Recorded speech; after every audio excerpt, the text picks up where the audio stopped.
is it's no secret to anybody in this room that the Route 40 corridor presents us with very unique opportunities and challenges that differentiate from the rest of the county. And our goal was, as the staff here at the executive side, was to tee up a process to address both those challenges and opportunities. So to define the area we're talking about, the challenges and opportunities, a lot of them are shared across Route 40, but we didn't want to step on the toes of the municipalities, Aberdeen and Harford County, because they do the same thing. We didn't want to say, hey, we're pushing you out of the way here.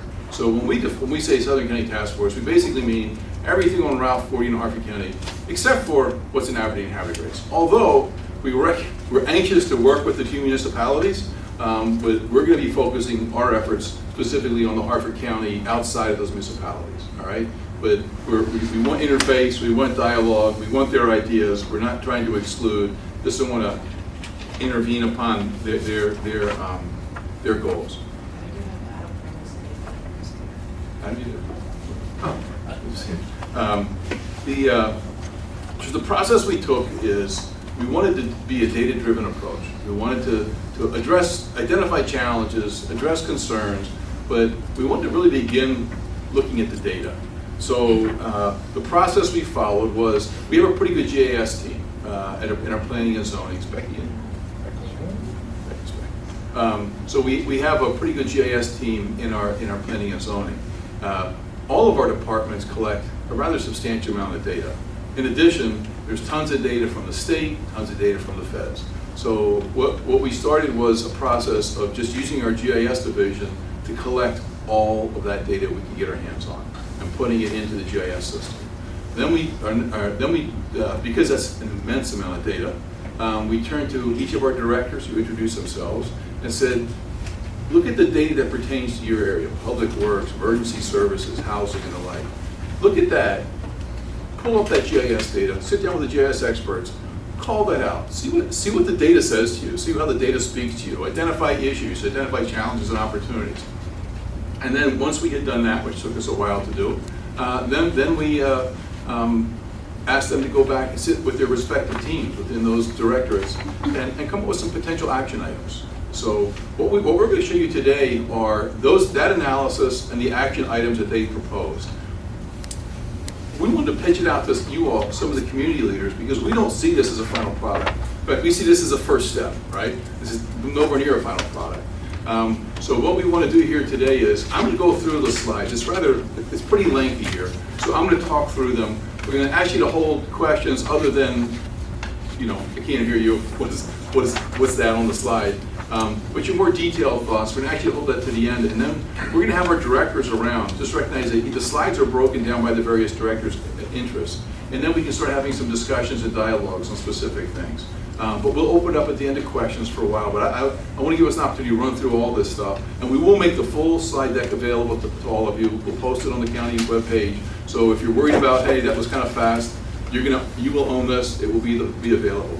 So you're the first take on this. We want to get your input. What did we miss? What did we overlook? What assumptions are we making that are like, yeah, I see where you're coming from, but you missed the whole point, right? What assumptions are we making that are invalid? What pockets are we missing that we're not addressing? And then take your data, your feedback, and then we're looking forward to a presentation to the community at the Edgewood Rec Center on, what's the date? Was it? September 7th. And you're all welcome to come to that as well. And at that event, we'll lay this back out, obviously a much bigger forum, to the community. Hopefully at that point, your input is included. We have a revised, and then get the community's input and their buy-in or their opposition, whatever, at that event. So this is not intended to be, hey, my way, the highway, we're done. This is first blush. This is based upon the data. We try to stay away from, I think, I've been around here a long time, and my impression is we try to stay away from that. We wanted to let the data talk, and so you'll see everything in here is data. So with that, we'll get rolling. So our first, the green ones are vegetation violation. The yellow ones are related to the building structures. That's quite a few zoning violations. Next slide. What we took from that were some action items. Was first of all a proactive increase in enforcement within the zoning, within of the zoning code.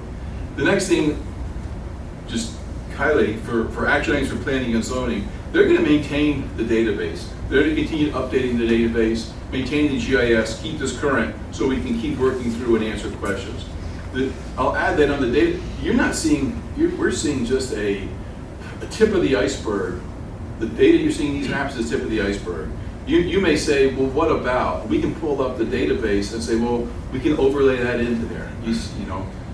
Whatever the issue is, we may be omitting something. It doesn't mean we don't have data on it. There's just so much data that you may bring up something and say, well, did you consider this? We can look at the data, the index of data, and say, we can put it on the map and see how that looks. They're also going to be responsible for integrating what we discuss, what the community discusses, integrating that into the master plan process, and then to oversee execution of Southern County Taskforce items. The graph here, what this really shows is the eligibility, the availability of funding to address everything we're trying to do.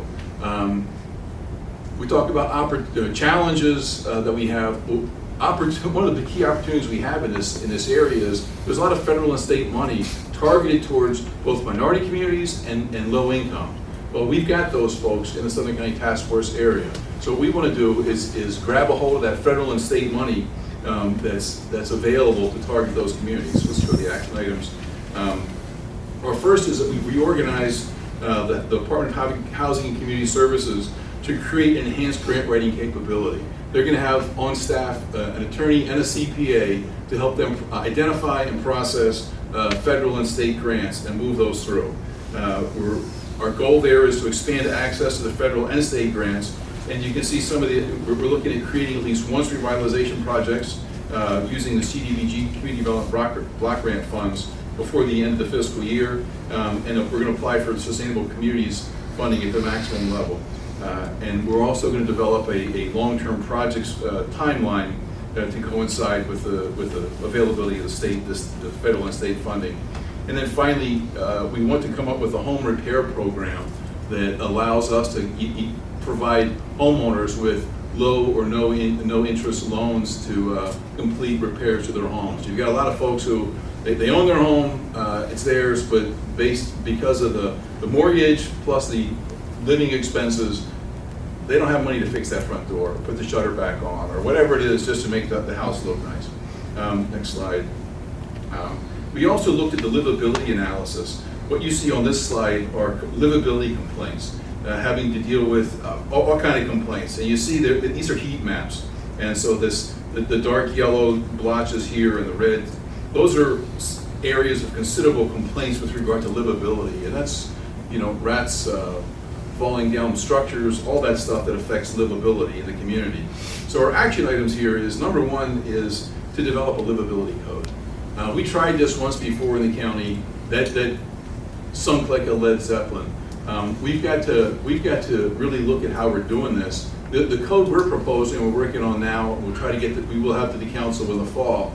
This is going to focus only on rental units, and so single-family homeowners, businesses. It's not yours. This is rental units, and the objective is to set basic standards of livability that you would expect that if your sibling was going to rent someplace, that you would expect that the kitchen would have running plumbing, and they would have electric fixtures, and they would have smoke detectors, and you would not have 30 people staying in a basic townhouse and those sort of things. So your basic livability code.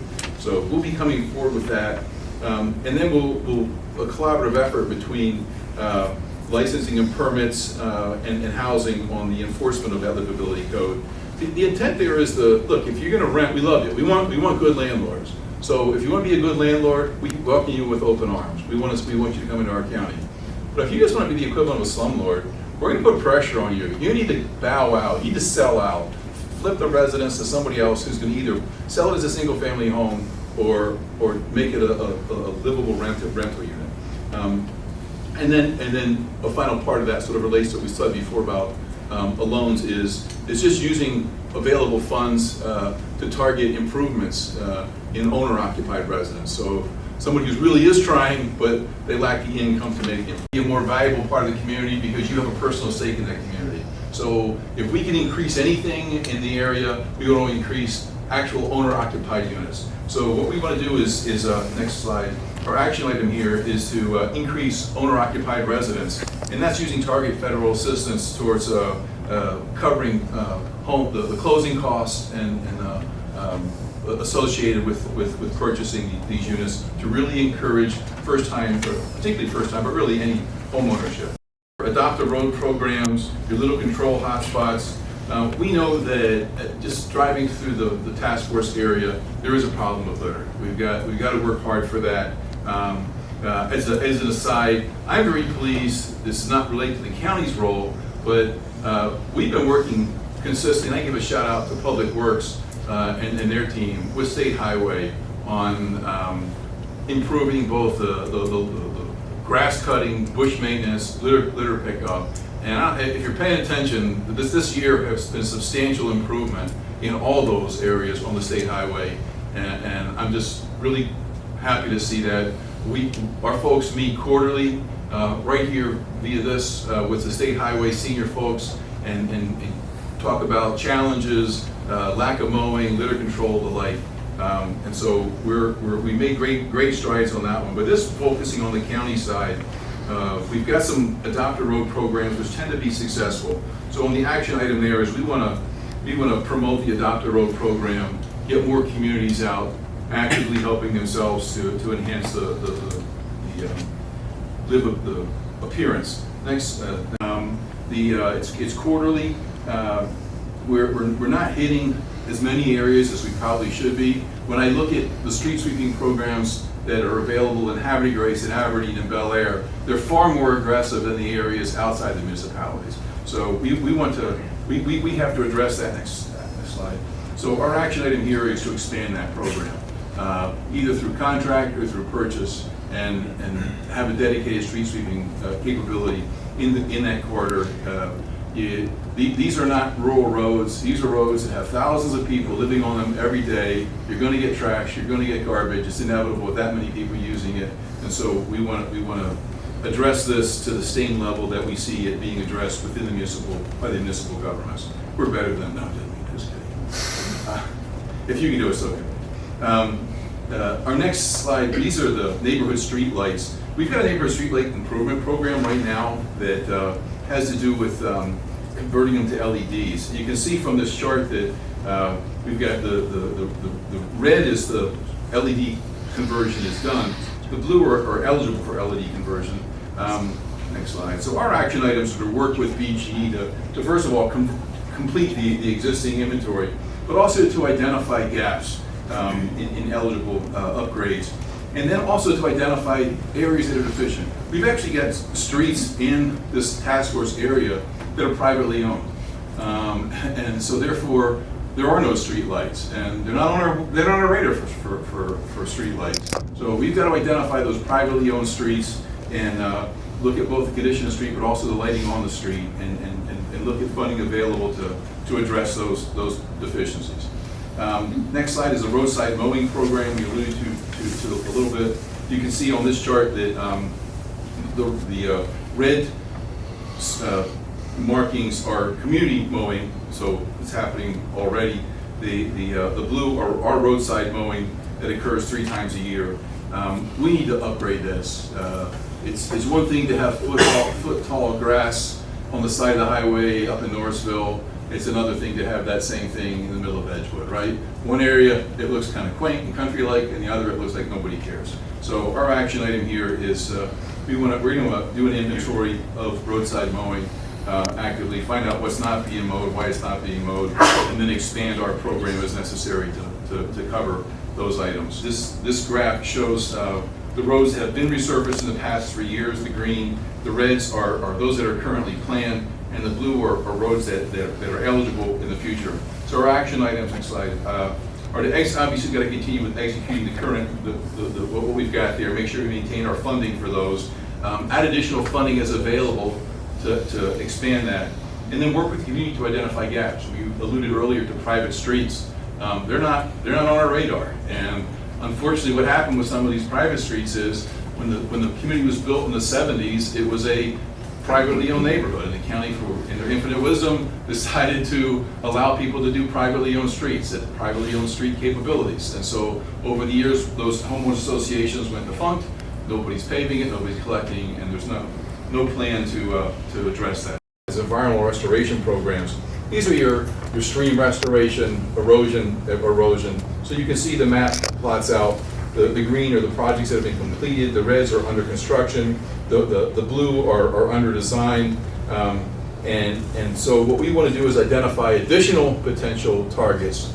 We did, Joppatown gave us one a couple of months ago. They had a group out doing some litter cleanup, and they were able to show us a new area that we didn't even have in consideration. So these really enhance just the beauty of the community, turn what's currently a sort of a mud drainage ditch into a quaint little stream that you can use. Our action items here you can see are to continue, follow through on what we're doing, and to identify and assess future additional ones working with the community. Our next slide is community cleanup locations. We currently have a program where if your community calls in and says, hey, we're going to do a community cleanup, would you give us a dumpster? Would you give us a roll-off? We'll do that.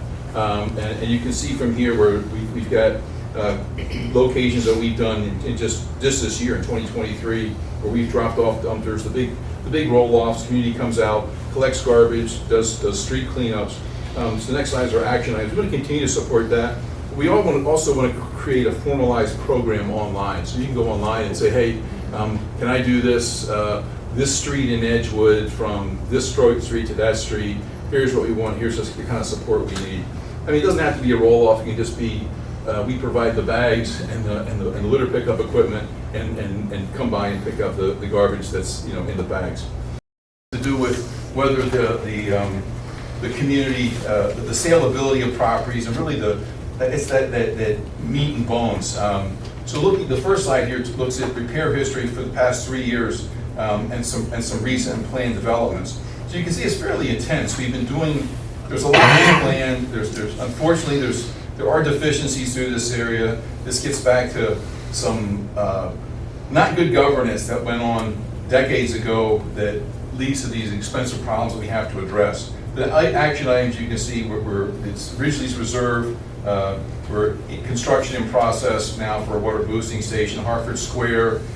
We got a design in progress, completed by the summer 2024, and then the Joppa wastewater treatment plant improvements are in design under construction. So we threw this in, while we're working on this, we wanted you all to understand that we are investing substantial money. These are expensive repairs, and those are in process. You won't see them unless we don't do them, in which case you'll see all kind of problems. So that's a substantial investment. Also on the not as major side, the next slide is the fire hydrant reconditioning program. And you can see where these have been, the age of the hydrants, where we've completed restoration, where we're programmed. Next slide shows you what this program does. Takes these rusty old hydrants on the street corner that stand out like a sore thumb, completely refurb those, and make them look like something that's not a throwaway community. This I personally find really fascinating, and something that we've got to really pay attention to. This slide simply shows all the various recreation sites in the task force area, whether they're county owned or city or what have you, and where they're located. So there's quite a few along there. Let's go to the next slide. Next slide here. Two of the action items are both the Funded Recreation Center in Joppatown and Aberdeen. Add to that, and then the next slide shows us current recreation programs. You can see, look at your communities here. You can see by the community, the number of programs and the number of registrants in each of those programs. I appreciate the level of data collecting here by our Parks and Rec program. If you go to the next slide, kind of lays out the challenge that we see. This is the numbers here. The top number in the yellow boxes, those are the program participants or registrants, and the bottom number is the population of kids 0 to 19. So you can see that if you look in Joppatown, where you've got all the way from 800 programs to 2,000 registrants, and then the population is 2,000. You compare that to Harvard Greece on the other extreme end, where they get 21 over 2,000 program registrants and just 1,000 more kids. And you start comparing this along, we really fall into a hole here in Edgewood with 300 programs and 8,600 kids. It's a huge hole. And then Belcamp with 0 registrants and 3,400 kids. So, and then Aberdeen is looking real good with 730 programs. Well, not really good, but better than the Edgewood and Belcamp areas in Joppa. I personally think Parks and Rec these programs are critical to our young people. They develop, gives them those opportunities for mentoring, character building, stamina, all the good stuff that I think sports bring. So this is a whole. So let's go to our actions items on this. The first thing we got to do is identify obstacles. Why do we have so few programs, and why is the participation where it is? And what are the obstacles to the youth registering in these programs? And then, if you look at our current model, what the county does is, if you're in Hickory and you want to have a baseball team, we'll provide you with a field, or if you're in North Hartford, we'll provide you with a field, and it's up to the parents to organize a baseball team. And if they don't do it, there's no baseball team, right? And so they sucker each other into jumping up and taking the role. And the model has worked for us pretty well. We can usually goad some poor guy or gal into being the soccer coach or the baseball coach, and it goes up and down a little bit. The challenge we get in some of these communities is, it's single parent families, right? So you're only dealing with, it's not two parents, one of them. And the other problem is, a lot of these folks, they're not high income, so they're working 2 and 3 jobs. So if I'm working 2 jobs and then I'm going to coach Little League baseball, that's a stretch too far. So we got to look at how do we provide these kids with the programs that they desperately need. And so a couple of thoughts that we've thrown out here. One is we got to recruit program participants. We're talking the chairs, the coaches, the administrators. So one thing we can do as a county certainly is up to social media advertising for that. Encourage folks to step out. Also, I think the recognition here, at least my thought is, we're gonna have to pay some stipends here. We're gonna have to go after those young kids, the high school seniors, the community college students, the recent graduates. But we can pay some stipends to get out and it's some money that's worth it for them to step up and take on a program and give these kids an opportunity. And then we'll just looking at different funds that might be available through the feds and the state to pay for that. But I feel like we're letting these kids down by not providing them with those opportunities. And if you look at these numbers, it's clear that a lot of kids are having to go pretty far to Harvard Grace and Aberdeen to participate, which is great if mom and dad are there ready to drive you over 24/7. But for a lot of these kids in the Belcamp, Edgewood, Joppatown area, they're not there. It's not going to happen. No matter how bad they want to participate, there's no way they're going to get from Joppatown to Aberdeen or Harvard Grace to play baseball. It's just not practically reasonable. The number of vacant businesses along the Route 40 corridor, we're doing pretty well. Currently, the economy isn't doing too badly. We've got 33 properties that we identified as vacant. But some of our action items, next slide, we know that there are small businesses that are struggling. So we're going to revive, the first one is to revive it's dormant county business loan program to assist these small businesses. We have available to us, it's an ongoing program, there's money sitting there where we can actually provide these small businesses with low and no interest loans for them, and we got a pretty good payback rate to assist them in maintaining and expanding their businesses. We want to expand engagements. We've already begun this where we've got our economic development folks physically going out up and down the Route 40 corridor, knocking on doors, talking to business owners, and just identifying, what's going right, what's going wrong, what are your challenges, what can we do, how can we work with you. We're also going to continue to support them. We've established a business development navigator, and his job is to he works with all the departments that issue permits. So he's familiar with DILP and planning and zoning and public works and health department. And his role is a one-stop shop. When a business has a problem, I want you to be really good at being a baker or a car wash owner or a dog groomer, but I don't expect you to be good at navigating county bureaucracy. And you can hire a lawyer to do that. For most of these small businesses, that 10 or 20 grand is just devastating. So to try to do that. So our business navigator's role, and this is up and going, we're getting good reviews on this. His role is to take complaints as they come in from, whether we get them from council members or the community or our own hotlines, and then working with folks from the minute they become interested in the business until the ribbon cutting and then even beyond, to help them navigate the bureaucracy and move through and sustain themselves. We also want to promote workforce development programs that are available, and then we're looking at maybe create a new overlay district to provide local tax credits for additional employment opportunities. And then the next slide. We're also looking at assist jurisdictions and nonprofits to qualify for the Neighborhood Business Development Program, Main Street Improvement Program, and then continue to work with our congressional delegations to secure federal funding through all the various programs listed there. Again, this is going to get back to us enhancing our grant writing capability within housing and community development.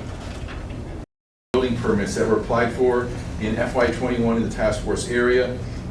So we've got a lot of permit activity, but the key thing I want you to focus here on are the yellow circles.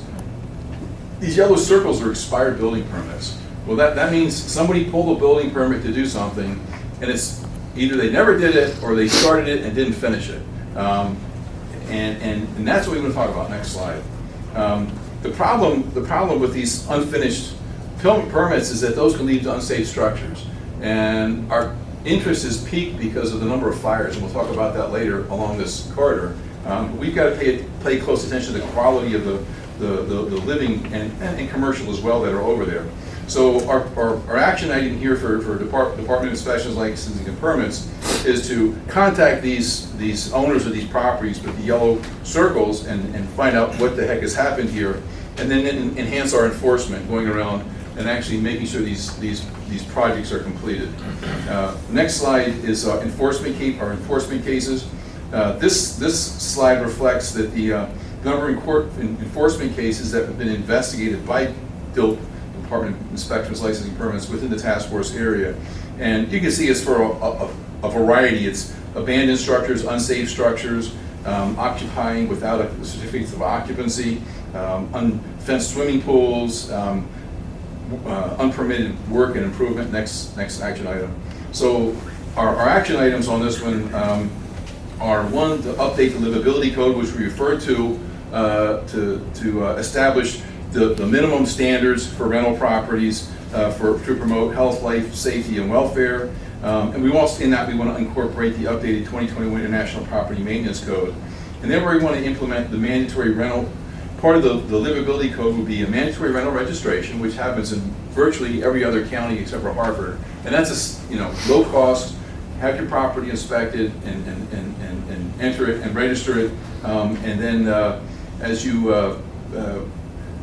when you have if you don't register your property, what happens is you go into court to collect rent, and they say, well, your property's not registered, so you don't get to collect rent, right? So that would really, so there's an incentive there to collect rent, to register your property, and make sure that it's inspected, and allows us to follow up and make sure that the property adheres to the livability code. And then implement an abandoned, we also implement an abandoned structures registry. We've got, what happens is there's foreclosures. The bank forecloses on a residence, the owner or the previous owner vacates it because it's been foreclosed upon, and the property sits there for 6 months, a year, awaiting final disposition.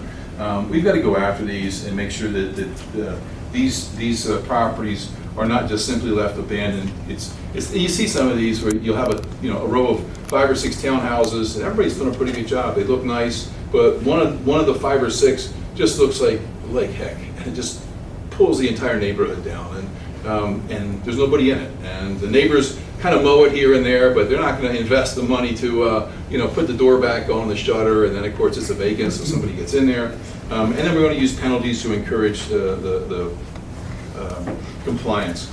Registrations that have been submitted. So you see there's quite a few foreclosures throughout the task force area, and again, as the foreclosed properties, like you spoke to before, these can often be left vacant. So we want to expand our number of drive-by inspections of these properties, and then utilize the aforementioned foreclosure and vacant property registries so we can contact folks. Next slide is emergency services. But this shows us the current allocation of emergency services resources is points out some of the inadequacies if we want to have an 8-minute response time. And the analysis, you see the pink there is the area we're really trying to focus on to enhance. So let's look at our action items. What we've done already is we've deployed additional county medic units. We deployed 2 in Joppa and 2 in Abington, and then we've got 1 planned for Riverside. We've got to make sure that every area of the county is getting the EMS coverage that they need. And that means whether you're living in Norrisville or the back parts of Edgewood or further off into Joppatown, no matter where that is, that you're going to get timely, professional ambulance service. And we know we had problems coming into office. We didn't know they were quite as bad as they were, but we knew we had problems. And I just want to thank my staff, but also the volunteer fire companies, every one of them for stepping up to the plate. We've really made huge strides in making sure that every area of the county, when you call for an ambulance, you're going to get ambulance service, and you'll get it timely. It's going to be professional. You know when that ambulance rolls up, you've got good qualified people on it. We're continuing to work with the volunteers, and I applaud the volunteers. They do an amazing job. But you know, the county's changed a lot. And you know, when I was a kid, there were only a few ambulance calls a day, and you could be a volunteer ambulance person, and you probably only rode, if you're lucky, you rode once a week, right? There just weren't that many. And today, I was up at the EOC last night. You know, it's just a steady. It doesn't stop. The calls. It's above and beyond what we could reasonably expect someone to volunteer. It just isn't feasible. So we're looking at we've got the Riverside unit that's in planning now. We're moving forward with that. And with these other units we've put in place. And these supplement what's already available in the municipalities and the other volunteer companies that are out there.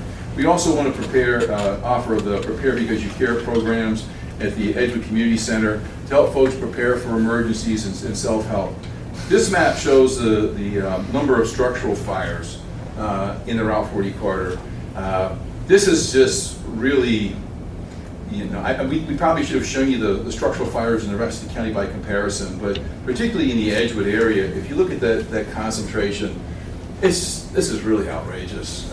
We've too many multi-alarm structural fires down through there. The previous slides we were talking about were ambulance. Now we're talking fire. These are our volunteer fire services. These guys are getting, and gals, are getting hit with a pretty high demand in here. So it's vital that we have the manpower, the equipment, the training, the sustainability to be able to meet this. I'm hoping some of this will be addressed, at least to some extent, will be impacted by our livability code, right? As we go after these substandard units, we can hit those. But for us, some of the action items we came up with the county are, first of all, we want to support the volunteer incentive programs. Currently, most of the time what we see is a company going out, one or two companies. We want to really promote, and we've already started this, is using our own resources to do countywide volunteer incentive programs. We want to coordinate with the fire companies to conduct neighborhood walkarounds, and this has already been done in some of the communities, just fire safety walkarounds. We got to up the volunteer recruitment, looking at recruitment drives, advertising. Again, rather than pushing that burden onto the individual companies, the county can help facilitate that. We can bear the cost of increasing that. And then finally, we've started this. We're going to continue to push forward with this. We've got to encourage the volunteer fire cadet program. I mean, our only alternative to everything I've just said is to make a massive investment to put in full-time paid firefighters. I can tell you from what we've just gone through for the emergency medical services, it's not cheap. We're spending a lot of money on the emergency medical services job side. I'm confident that we can, as a county, by putting the correct attention that's needed to the volunteer services, really maintain this as a critical component of our firefighting capability. Transit-related matters are pretty extensive throughout the Route 40 corridor. We're heavily used. Transit is well integrated with the state transit. It's well integrated with rail service. Our action items, really action items. So the one thing we were pursuing was a federal grant to construct a transit center along Route 40. Unfortunately for this year, that didn't come through. So that's a major kick because that would have been a huge plus for us. The other thing we want to look at is one of our key needs for. So we have two types of transit. You got the regular route run, and then you got just sort of these point runs where Rick's decrepit and he can't get out, so we send a unit just to his house to pick up Rick and take him to dialysis and then take him back home. Obviously, the second one is frightfully expensive. So one of the challenges we have is a big user of this is for dialysis. Well, unfortunately, dialysis centers tend to be concentrated back on this side of the county. So we want to encourage encouraging some dialysis centers along the Route 40 corridor. That way, you can run out and back a whole bunch of trips. You drop this person off, go back, get that person, and deliver them to dialysis, and not have these massive runs back and forth. So we can save some funding and be more efficient with that. We're also looking at micro transit opportunities. These sort of the Uber version of transit. We are beginning to extensively use GIS to develop enhancement to our transit program. Where are the rides needed? How can we shorten the routes and get more bang for our buck? We're going to continue to roll out the pre-engineered bus shelters along the Route 40 corridor, and then we want to also promote the rideshare tax benefit program to employers, so where they can actually get benefits by providing public transit opportunities for their employees to get to and from work. So that's where we are so far. Those are our action items. Get back to us today. We can continue to engage in discussion.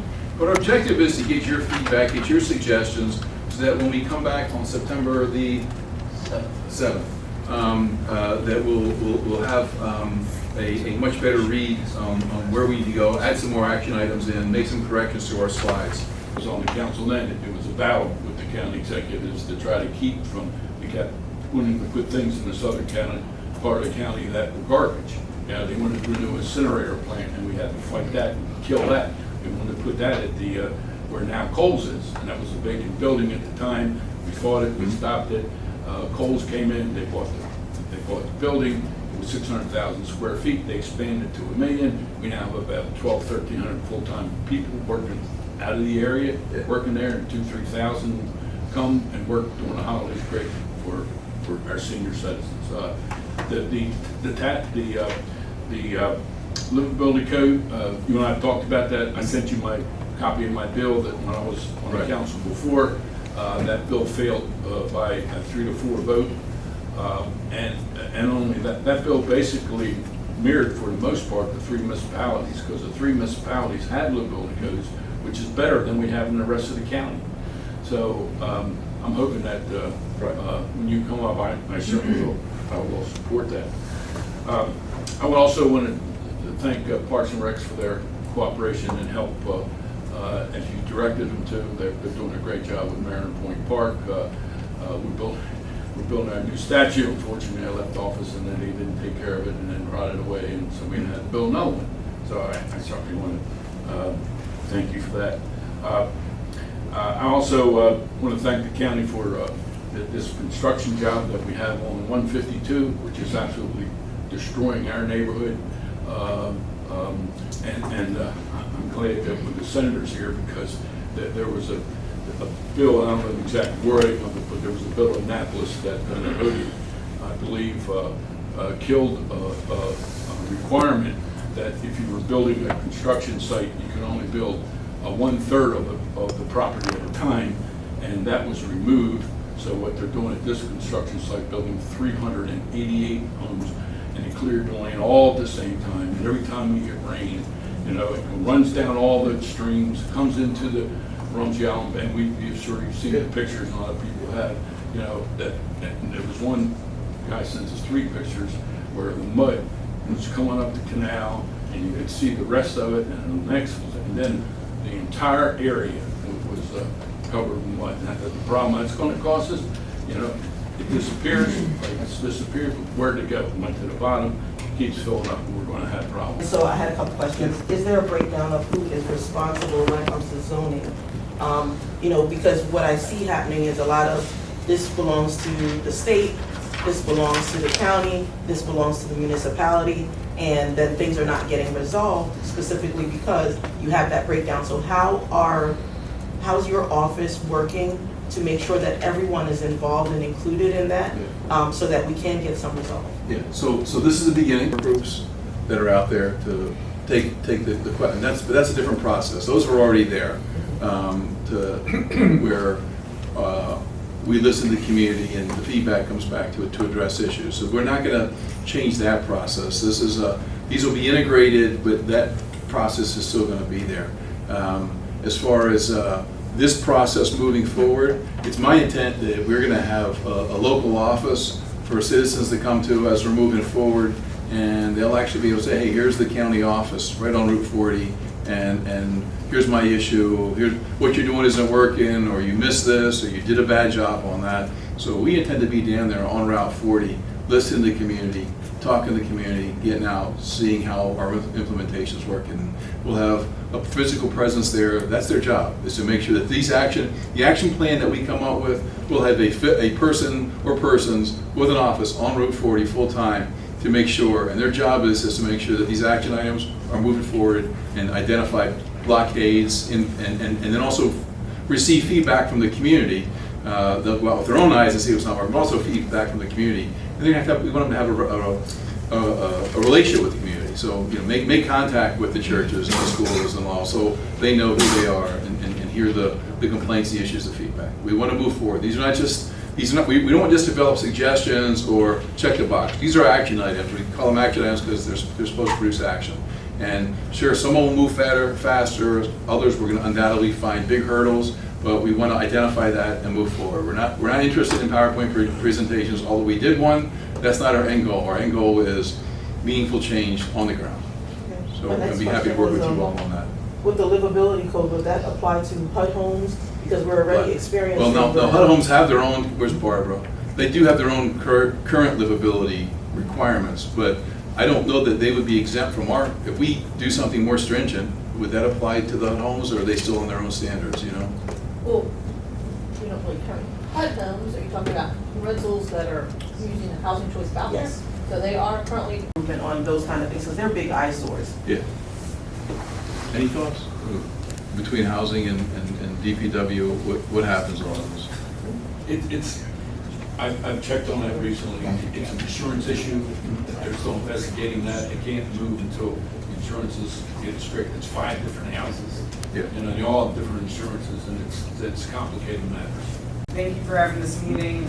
Thinking about transit, I think a big piece of transit is it's a lot cheaper to buy a pair of tennis shoes than a bus.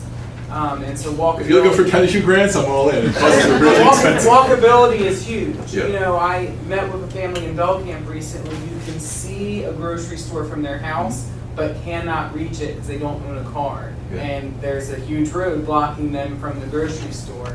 And so it's just something to consider in the Southern County Taskforce work of walkability scores for communities. Like, what can you reach on your own 2 feet from here? Because the less people need transportation to get to resources, the less of a burden cost-wise on the county transportation is. So I think that's something to really think about and focus. And Happy Grace, I live there. I never have to get in a car unless I'm coming here. Yeah. Whereas, you know, other people, a car is everything. If you don't own a car, you're basically living. And I'm with you there on that one. That's why I've opposed high-density residential out on a highway with no sidewalks, no public transportation, and then I've got to work with State Highway to build sidewalks, install new crosswalks at only a couple $1 million a piece, Yeah. and then expand the county transit line at millions of dollars just for one housing project. Meanwhile, I have people who can't afford a car traipsing through 6 lanes of highway to go to a grocery store, and they end up doing their their monthly grocery shopping at the High store, or I'm sorry, at the, Highs or Wawa, Or Family right? Dollar. Yeah, for, not, well, Family Dollar would be a whole lot better. No, they're literally at the shop at on the service station, right? And we all know what a great deal you can get there, so I'm with you. And then you also talked about Parks and Recreation, and I appreciate highlighting Happy Grace as a model for that. I was able to get some data from some of the rec programs. Happy Grace offers small boat sailing, wrestling, dance, one of the last bastions of true Little League. And over 50% of the people who participate in those programs are not city residents. They're either county residents or people who are traveling from out of county, so it's almost like a tourist destination to come do small boat sailing. So I was just wondering if there's plans to support the strength of those programs so we don't lose them and Happy Grace becomes another dead spot down the road. So I'm happy to talk about supporting Haverty Grace. Kids drive from Joppatown, Edgewood, and Aberdeen all the way to Haverty Grace Right. just to play ball. Sailing, you got us there, my friend. The other communities, there ain't a lot of places we can do sailing from. So you got a monopoly on that one. We'll just have to beef up your program. But on the baseball, the soccer, I love Haverty Grace have a great program, but kids ought to be able to ride their bike. I mean, that's our goal, right? Right. Is every kid can at least ride a bike and play soccer or play Little League football or baseball. That's what we've got to focus on.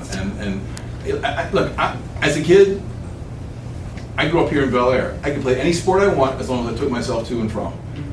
I'm a big family. My dad was in war. My mom had lots of kids.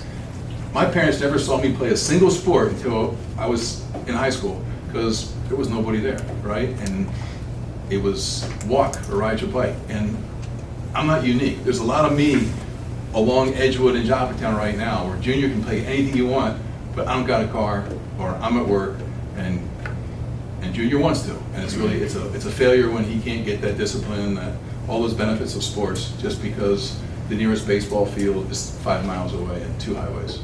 People and all of our pavement, it seems like, where all of our water is. Is there any plans to expand projects like what we see in Happy Grace with the living shoreline across our non-municipal shoreline? Through Berryman and Edgewood and Joppatown. So you see what we have with the, we talked about the stream improvement programs. I mean, let's face it, outside of most of our shorelines on Avenue improving around Edgewood Arsenal. We've got a lot of the shoreline, we've done a great job with Harford Land Trust in purchasing some more of the shoreline in Bush River, in those areas. We've got Mariner Point Park doing a great job over there. So, I think Haverty Grace was sort of unique in that it was just so, since it's such an old city, it has so much pavement right down to the water. But our focus is really on the linear stuff, the streams that are feeding into the bay, to make sure that those are restored, so they're not just outfalls of sewage, or of stormwater, so you're just rushing it in.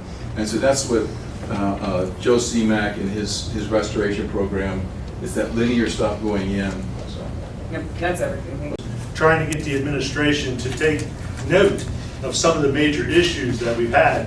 This is just one small file out of a large file, so I'm very pleased to see that you're actually stepping up and getting things done. Thank you. So I just want to say that. Thank you. I appreciate it. And we look forward to working with all of you. Thank you.